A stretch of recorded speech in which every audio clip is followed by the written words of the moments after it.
Welcome to La Vida Las Vegas podcast. We're two physical therapists living the life in Las Vegas. I'm Dr. Erica. And I'm Dr. Joe. We created this podcast for two reasons. First, to connect the healthcare, wellness, and fitness communities in Las Vegas. And second, to highlight all the amazing people we've met along the way. Thank you for listening, and remember to take care of yourself. Welcome to the show. Good morning. If you want to introduce yourself. Hi, my name is George Mena. And what do you do? I'm a barber. I'm a barber here in Las Vegas. Been cutting hair here I've been living in Vegas now for about going on 14 years. So what brought you to Vegas? I got married and my wife was living here and she couldn't find work in California. So this is where we decided to temporarily set up shop. Temporarily, huh? Temporarily, 13 years ago. I feel like a lot of people tell me that too. They're like, I'm just going to stop by here. And then either it is temporary or they stay for the rest of their life. I literally said I would never live here. Yeah? Yeah. I remember where I was, who was there. And here I am. Was it because you didn't want to live in a casino? Yeah. I didn't want to live in a hotel. I didn't want my kids gambling. Right. Yeah. I kind of want to live on the Strip. Yeah. But it's, everyone that lives outside of here assumes that, you live in a casino or you live right near them. Yeah. No, there's suburbs and... Yeah. Like, hey, do you guys gamble? I mean, it was kind of crazy going into a gas station, though, and you're like, man, people are gambling? It's like 8 a.m. So it kind of did feed into that kind of thinking that people gamble all the time. It's weird seeing that in the airport, too. Yeah. Like when you land your plane and it's like, adult video games kind of thing. You see all these people playing it. Like, man, that's so weird. But now it's so commonplace that I don't even think about it. Yeah, it's crazy because we bag on kids for being addicted to video games. Mm-hmm. And then it's like you see grown-ups addicted to video games playing for money. And it's like, is it that different? Yeah, and I'd argue, too, that for slots, that at least with video games, you can kind of control the character. Yeah. And where slots, you're just like pushing the button. Yeah. And when people tell me there's some kind of technique or something to it, I'm like, you like push the button in a different direction. Oh, man. I brought people come into town and they, the second thing they want to do after they, talk to you for a little bit, it's, hey, let's go to the casino. I'm like, okay. Yeah. And then you take them and then they're gambling and my mom does that. She'll be like, rub the machine. She's like super. And I'm like, Mom, what are you doing? Those cameras, people are watching. Yeah, I'm like, no, don't do that. Yeah. Those graphics are pretty impressive, though. Yeah. To watch the slot machines. And it does really capture you because it goes into, you push that button and then you go into this like wonder cycle or whatever, and it goes through this whole series of colors and like you kind of go through a story to like watch what happens to that Powerball or whatever. It does because you're walking by and all of a sudden, I mean, back in the days, you could hear the money hitting the, like the little, I don't know, the tray. And you don't hear that anymore. So now I think they've intensified it with like sounds and music. You hear the Wheel of Fortune, I don't care who you are. You're like, where is it? Yeah. You want to see, what they're going to hit. But yeah. So I really hadn't spent much time gambling or being in. We didn't go to Vegas until just a few years ago, the first time I ever went. And I remember first thinking, like, this is kind of like a Dave & Buster's, except for your gambling. Like, when you look around, you see all the lights and everything. It's very similar. Like, you couldn't really tell if someone's actually playing video games or gambling. And just like you said with the, someone hits the button, and then a whole, 2-minute sequence goes on. I'm like, wow, that's really elaborate. There's, buffaloes running on the screen. Yeah. I'm not quite sure what's going on. I don't know if you won or if I'm watching you lose. I have no idea. Yeah. It's pretty cool, though. It's an interesting atmosphere, and it's fun, too, that when people come here and visit, like for us, it's so common. Yeah. But then when you take someone there and you just watch them watching all the stuff that's going on, it takes a while to take it in. Yeah. It's different when you're, going to the movies, because that was another thing that was kind of weird, is that most movie theaters were, inside of a casino. So when you go in a movie theater, you're like, man, what's the fastest way I could get to the movies without walking through all the cigarette smoke, right? So you're just dragging your kids, let's go. And then when someone comes in and you go to a casino and it's usually on a Friday night, it's a different vibe because it's crowded, people are dressed up, and it can totally just consume you if you're not, I don't know, if you don't have an addictive personality. If it's someone like me, I'd get caught. I'd be like, go. Yeah. I take losing personal. I'll be like, I'm not leaving till I get my money back. Yeah. I think a lot of people Yeah. might fall into that trap.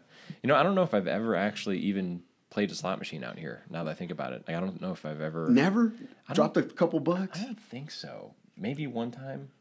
I can't remember. I think I was with friends that did it or something. Because you have to have a card now, right? Like you have to actually. No, you can still put money in. I think, you can? Yeah, I think. They'll always gladly accept your money. Yeah. Oh, I didn't know if you had to have like that player's card. No. Do you have a player's card? No. Do you? No, but you just like but probably because you don't have cash ever, so you have to put cash into the machine. Oh, You can't just like put your credit card in the machine and just like think it's gonna go. Run your debit card real quick. No, I got you. So what do you do to spend your time in Vegas? Man, I'm a homebody. Like outside of like going to the gym, I like to have people over. We recently moved and the house has a pool, so I've been spending. My wife's like, I didn't think we'd get use out of the pool, and every day that it's been hot, I'm just in there. She's like, hey, it's encouraging to see that you're getting all the use of it. So I think that So I'm a homebody. I like to have game nights, poker nights, friends over, dinner. Do you play poker with your friends? It's kind of like one of those. It's a reason to get together and kind of hang out, but there's a couple guys that can be competitive. We had to have conversations like, hey, this is the time to hang out and kind of just. It's usually like a bunch of church guys, so the buy-in is like $10. And no one, I don't know. After a while, people will say I'm not competitive, but no one likes to lose. So you're there, and then next thing you know, it's like, dude, hurry up. Yeah, but no, I'm not a poker player. Is there anyone that's like, I'm not leaving until I get my money back? No, no, there's no one. Because at the end of the day, we're just just hanging out, eating. Someone will cater, make something. Usually, last time I made like hot dogs and hamburgers, and and we just played. We had so many people, we had to put 2 tables out. So yeah, That's awesome. Not so bad. So what's your favorite cheat meal then when you're playing poker? You know what? If I can, it'd probably be like a hot link. It seems like cheat meals become regular meals after a while, though. It's like, oh man, those links are really good. Yeah. Yeah, it's like potato salad. That's good stuff. I was amazed too at how many people play poker out here. We've run into some people, they make their living doing that. Yeah. I never really thought that would be a thing until I came out here. And then multiple people I've met, like that's what they do. And they'll play like 8-10 hours, quite a while, like marathon it. So I cut this guy. I didn't know. I thought he was a lawyer. So someone reached out to me, and I hadn't done a house call in like a long time. It's been years. And they reached out to me, and they're like, hey, we want to know if you'd come to do a haircut. So I show up. The house wasn't anything, it wasn't. There was a brand new like Lamborghini out there. It's paper tags. Yeah. And so I just do the haircut. I usually don't ask a lot of questions. It's not like the barbershop. I conversate, house calls. I'm like, it's just business. Yeah. He turned out to be a poker player. Yeah. And so I Googled him. I don't know if I should say his name, but he's just a local pro. I think he's a local pro. It's enough to have a Lamborghini. People go really crazy about that stuff too. I have friends out here that pay for coaching. Like they'll do like hand analysis for you, and it gets really elaborate. I had no idea how in depth people get with that. So when you were talking about playing poker locally with your friends, when I was in college, my friends would be like, "Oh, let's play poker," and I know nothing about it. But then of course you get talked into it. I'm like, okay, like do I want to just give you my money now? Yeah, And then yeah, I don't yeah. have to play. Yeah. Or how do you want to do this? There's a couple guys that show up. They're like, man, I'm just here to hang out. Yeah. Yeah. That'd be me. I would go and just try to eat as much food as I could. Yeah. Like that would be Yeah. my deal. So what got you into CrossFit? My wife. Yeah. Yeah, she was doing body pump somewhere, and then her friend, you first start CrossFit, it's all you talk about. So she was like, CrossFit. And then I was like, man, dude, that's just like annoying. And then, the terminology that's used is just, I was like, dude, this sounds so weird. And then she would talk about like people at the gym, and I could be a little jealous. So I was like, I'm going to come check it out. So I looked around and I'm like, that guy over there, he's not going to beat me. He's just he looked a little bigger. Man, I thought I was going to throw up, dude. I was like, yeah, so I was hooked since then. Yeah, it's pretty humbling too, because you'll see someone doing something and you're like, oh, that doesn't look that hard, and then you try and you're like, oh, that's actually really hard. Yeah, and I can't breathe. Yeah, that out of breath and I think it just exposes you, like all your everything. Your lack of sleep will show, your lack of proper nutrition, and then all the other stuff. It's just it all shows because perform terrible. Well, it's also interesting too is that when you get more tired, then you start thinking differently. You start like questioning stuff. You're like, oh man, this is the best choice today. Yeah, like not getting that sleep you're talking about. Was that the best idea? At the time, my kids were really young, so we would have to go to the 5:15 class. So put them down whenever. I think their bedtime at the end was like 8 or 9. So then we'd catch up, talk, date, whatever. Because it was like they had soccer practice. It was when kids were younger. It was like 7, 8 years ago now. 7? Yeah, so they were still playing soccer, and we had a routine. But, yeah, we were up at like 4:30 and just exhausted. But you got it done, and a consistency over time, right? Yeah. I mean, right when I started, I was pre-diabetic, high cholesterol, high blood pressure, so it helped me like get back on track. Oh, that's awesome. Yeah. How many or like how long did that take to get you back on track? About a year and a half. That's it. That's insane. And I was in my 40s. That's pretty good. I've had a few people I've talked to that they would go for the yearly checkup and they would come back to their doctor and then like way less and then all their blood markers look way better and they're like, what did you do? Like what difference did you make? I'm like, oh, I just like work out and eat right, like the stuff you tell me to do. Well, the original doctor, he's like, hey, I need you to get exercise. And I need you to eat. Because, back then I was just like, oh, if I don't eat, I'll lose weight. They were going off my BMI. And he's like, well, you're overweight. I think I was like 210. And I'm 200 now, right? So then I started doing CrossFit. I lost a bunch of weight. I think I got down to like 195. He's like, hey, you still need to lose like 15 pounds. I'm like, dude. I'm like, I'm going to look sick. I'm like, be skinny. I'm going to look like a lollipop. I got a big head and, I'm going to be all skinny, right? So I'm like, dude, I'm running like a 7-minute mile. I'm like, well, show me a fat dude that is running as fast as I am. And he's like, and he kind of paused and I'm like, I said, I don't know what you're looking at. I'm like, my blood work's good. But he was basing everything off of my weight. I was like, come on, man. I was like, is that everything? I was like, you could be skinny and unhealthy, right? Yeah, very true. I think that sometimes people get caught up a little bit too much with numbers. I think numbers are kind of a suggestion or like a sliding rule of progress, maybe, but it's not the only thing you should look at for sure. It's not the absolute. I was like, dude, I started to make me mad. I was like, dude, I need to find someone else.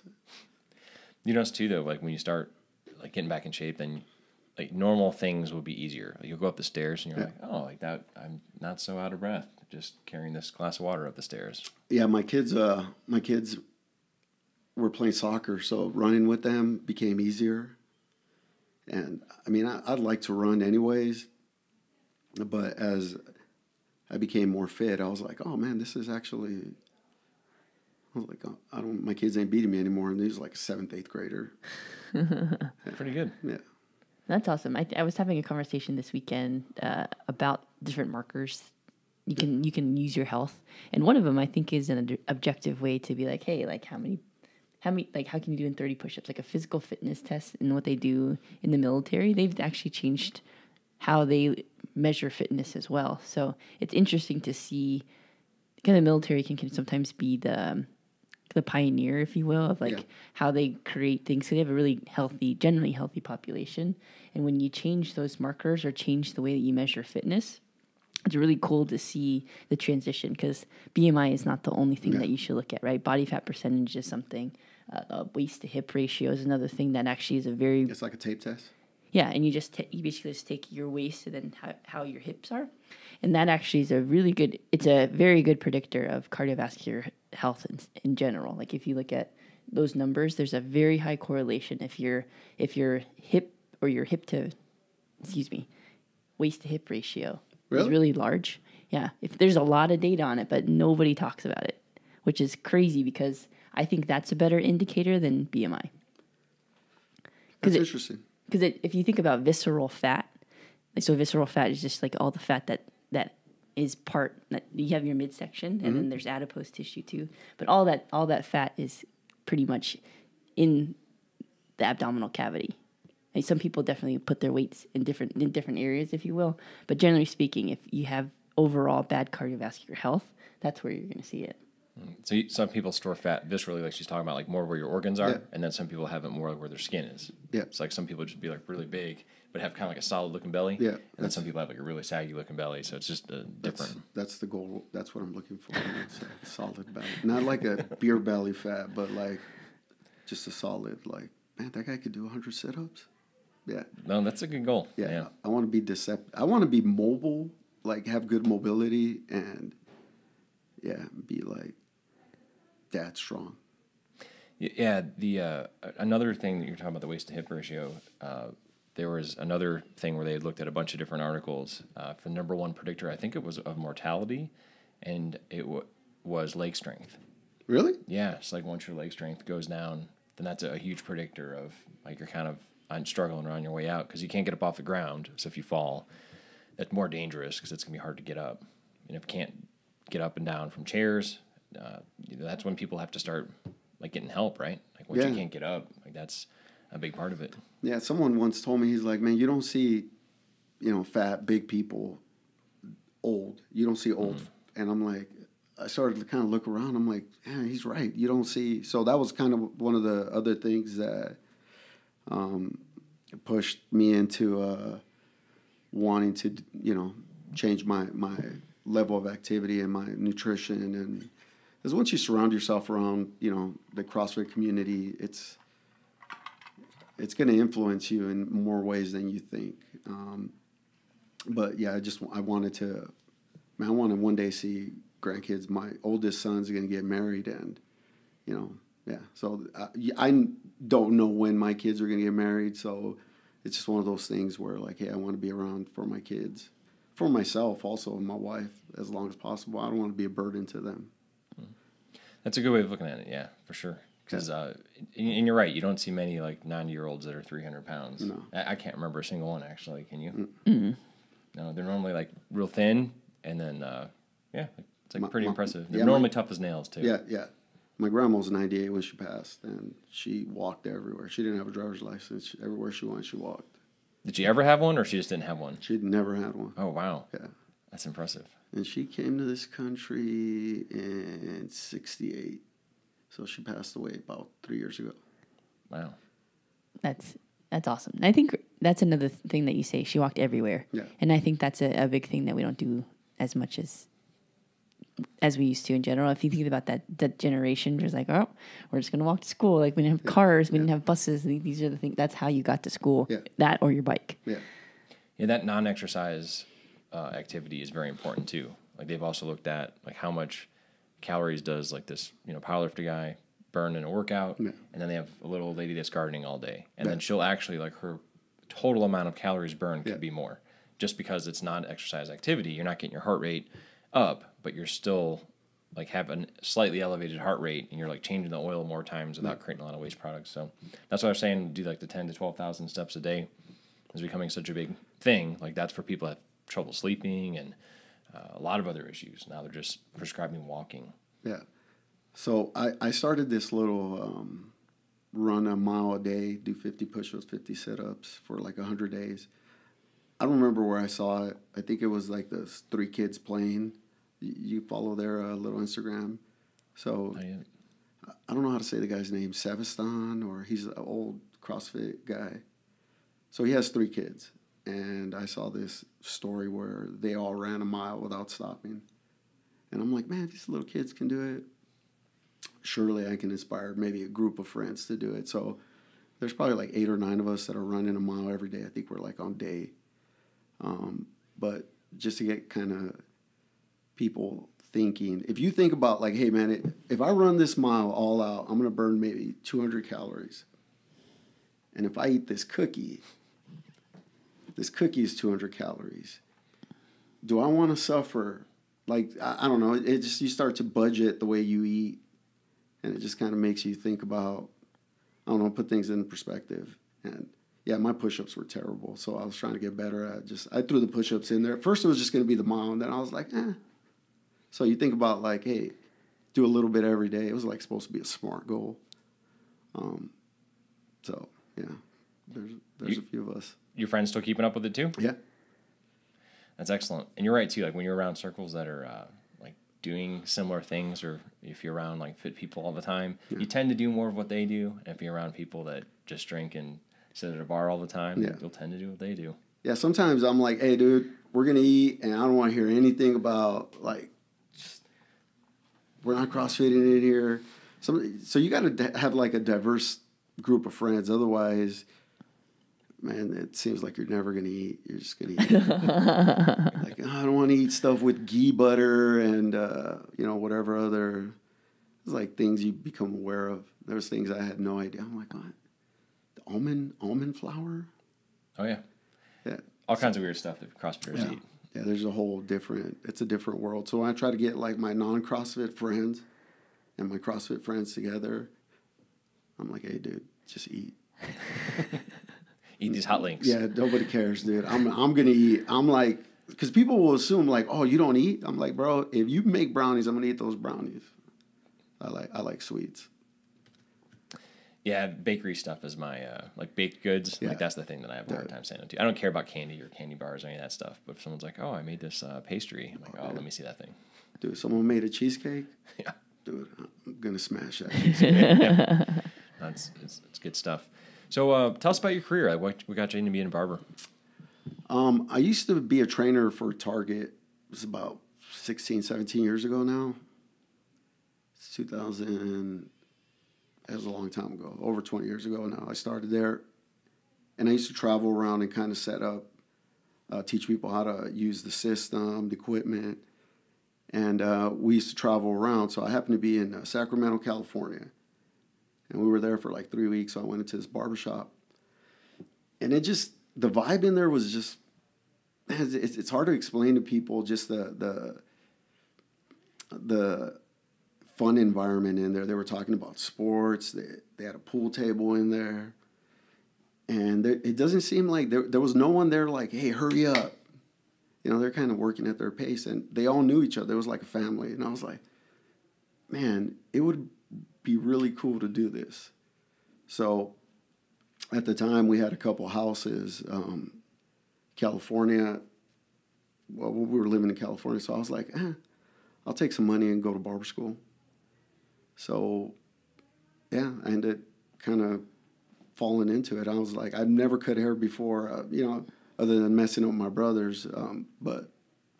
And yeah, the rest is history. That's cool too. It's also interesting that some of the things that we've been talking about that you're doing, they all have like this social aspect to it. I'm a very social person. I like being around people. So I imagine that you get a diverse group too. Like what you do in your daily life is you go to the gym. You have a pretty diverse group there. Then you go, people come in and walk. What's like the day to day for you? Well, it used to be you had to drum up your own business. So, you had to be all day in the barbershop and waiting. And when I came out here, it was you're more independent. California, it's just like, hey, the barbershop will provide the clientele. You just sit there and they'll come. I moved out here and it was like, hey, go out there and get it. It's almost like being a fisherman. You had to go out there and just put yourself out there. And this is before social media, so there was a lot of, hey, let me give you my card. Hey, let me offer you a free shampoo or, free shave. So it was more putting yourself out there. So I build up my clientele now where my day-to-day is, like today I booked all my clientele all my cuts at, in the afternoon. 'Cause I knew I was going to be doing this, and I had some other stuff to do. But my day-to-day now is I'll go to the gym in the morning. Usually 6:30, 7:30, come home, try to do some reading, make some breakfast, and then go to work, 9:30. And then hopefully it's a busy day. And how long are you there till? Man, hopefully just 4:30, 4:30, 5:30. Some days it's busy. I'll be there 6, 7. So how do you do most of your marketing now then, if it's changed instead of face-to-face? It's word of mouth. Yeah? Yeah, I don't advertise. I haven't made business cards in years. Sometimes I'll make a shirt. I'll have a shirt that, says I'm just a barber, and the kind of conversation started like, what do you mean you're just a barber? And I'm like, you see. So it's an opportunity to start a conversation. So I think conversation is key. You let people kind of in on what you do, and yeah, I think I'm more than a barber. That's what the shirt. I like to talk to people, so I try to maximize that time with them. I try to be giving to them, if you will, draw them out. It's kind of like doing this. Try to have a conversation, get to know them. Yeah, for sure. And I think that's also, I think there are a lot of jobs that share that similar thing. So you're still providing a service for somebody, but really people just like having good conversations and being around people that they like. So what we do is probably very similar to what you do. So we talk to people while we're here. If you like bartenders, like people have the bartender that they like a lot, and they say this person makes the best drinks. But a lot of it too is that maybe they do make good drinks, but they also really like that person. Like this person listens to me when I come and talk to them. Yeah, you look for sometimes the conversation requires just listening. Right. I used to tell my kids, this conversation should be like a tennis game. It should go back and forth. So I try to treat it like, and I allow my customers to dictate how the conversation is going to go. Sometimes, man, people are coming in with like some pretty heavy stuff, someone's dying.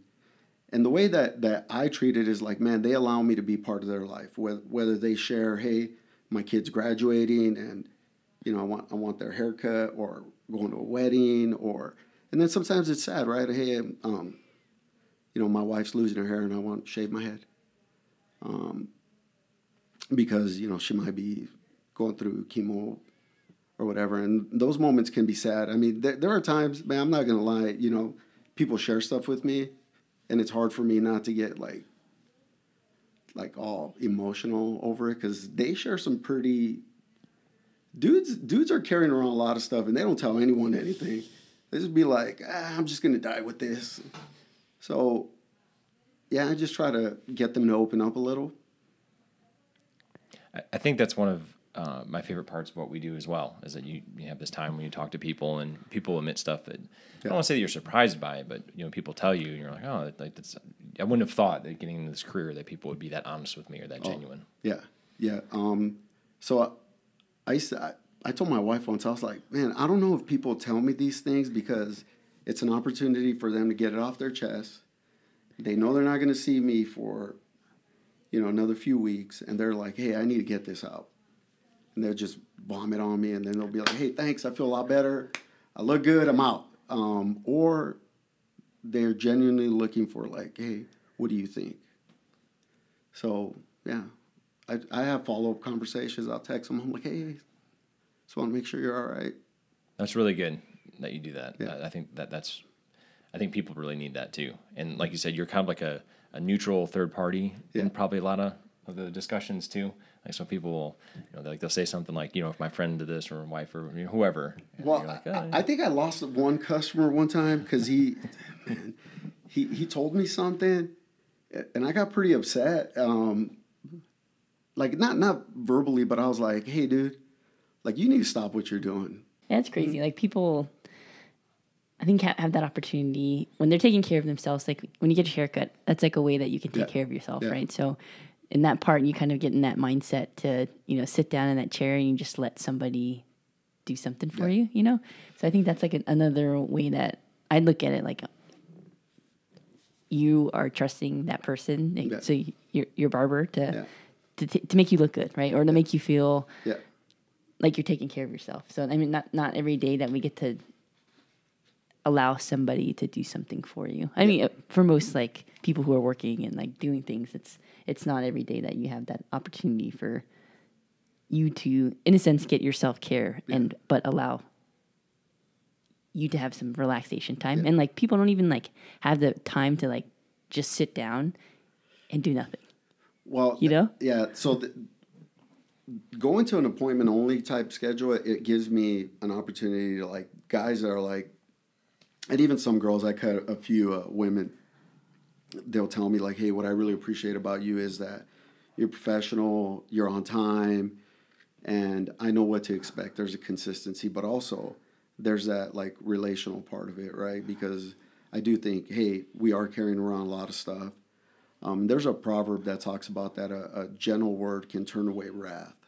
So I think the world is hard, and we are carrying around all this stuff. So I just try to like, hey, in the process of giving them that like self-care, I try to provide by just asking questions like, hey, and I get to know them. You know, they're I have customers whose kids, like I'll go to their games.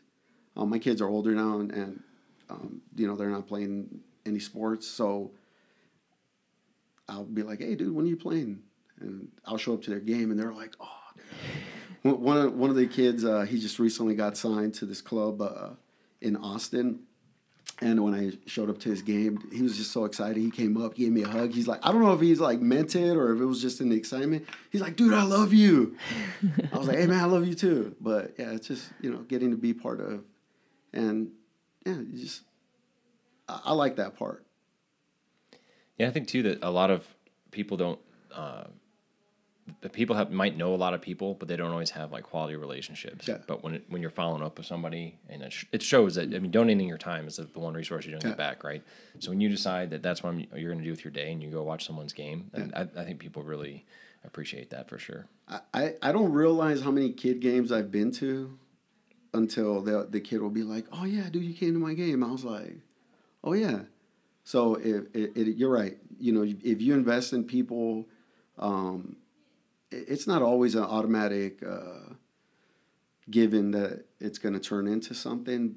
And I don't do it for that. I do it just out of genuine, like, hey, man, I care about these people. And one of the ways that, for me, what draws me to someone, or used to when my kids were younger, is if they invested or took an interest in my kids. To me, I'd be like, man, I love those people. I think about, like, some of the coaches that have befriended my kids. I'm like, dude, I love that guy. Like, if that dude called me whenever, I'd be right there. Yeah. I think there's a special relationship, too, when you have someone who cares, or, like, especially, like, coaches. Like, your kids are being coached by someone.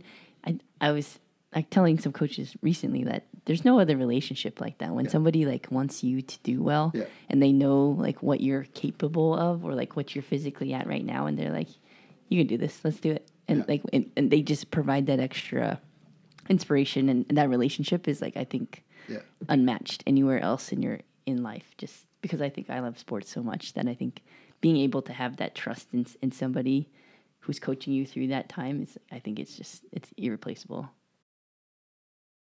So what's something you learned that you wish you knew sooner?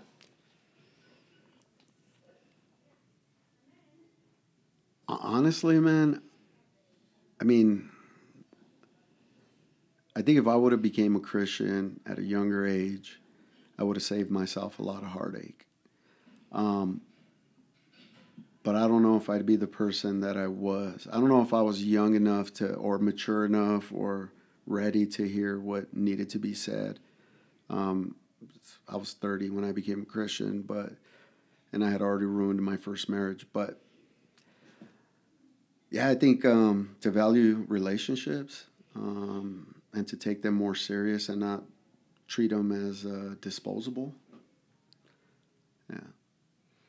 And what's something you see or commonly see in your practice that you wish more people knew? So in like your everyday life, or something that you see, like, you know, in your... I think conversation is I wish more people understood the power of like conversation, and how it has the potential to change the trajectory of your life. Because a lot of people are in their heads and they think I can't do this, or no one understands, or no one knows what I'm going through. And I don't think the struggle of man is that uncommon to other people. If you just let someone in, I wish more people knew that. I love that. And what's something you've been working on professionally, personally, physically, maybe mentally, that you're excited about? So during the whole shutdown, my kids were supposed to graduate during that time. And we thought, hey, this is going to be, we had been saving up all our airline miles, and this was going to be that was going to be the year that we were going to travel. And, but none of that happened. You know, my business was shut down, our gym, everything was shut down. Everything that was community to me, my gym, my church, my job, every aspect of my life is I'm with people. And when it was taken from me, it hit me pretty hard. So we didn't travel. My kids didn't graduate. I mean, they graduated, but we didn't have any kind of.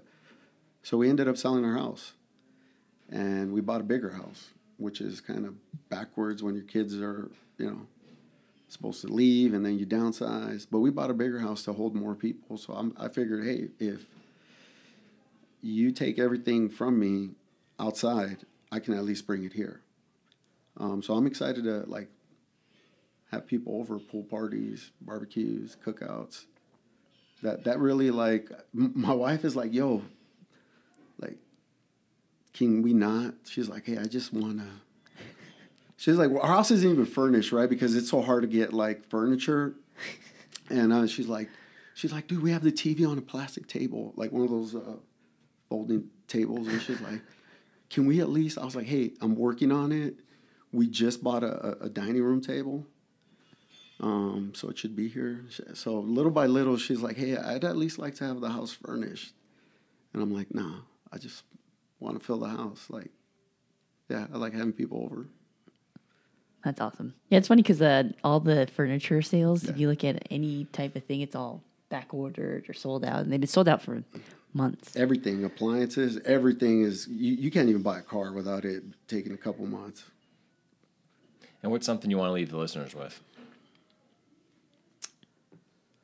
Man, open up, let people in. I think, I'm not a therapist, I'm not a psychologist, but I do hear a lot of people, and I talk to a lot of people. I think mental health is huge. I think people should allow themselves to be vulnerable. I think it's easy to be open. I think we should work on being vulnerable, and vulnerable is like, hey, this is how I'm feeling, as opposed to, hey, I don't like whatever. I try to share that with my kids. I'm like, hey, there's a difference, open and vulnerable are two. So I think we should work on being vulnerable. Yeah, sounds kind of weird, but it's something that I really try to work on. And how can people find you? My Instagram, all my information is on there, my phone number. You call me, text me. You want me to give my number? We'll put it in the show notes for everybody. Cool. Well, we appreciate you being on the show. Thank you so much. This was a cool experience. Same here. Really Thanks, enjoyed George. it. Appreciate it.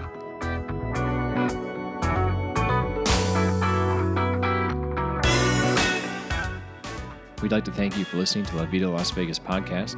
We hope you enjoyed the time with our guests as much as we did. It would help us out so much if you could share, subscribe, or review our podcast, or any combination of the three. Thanks again, and remember to take care of yourself.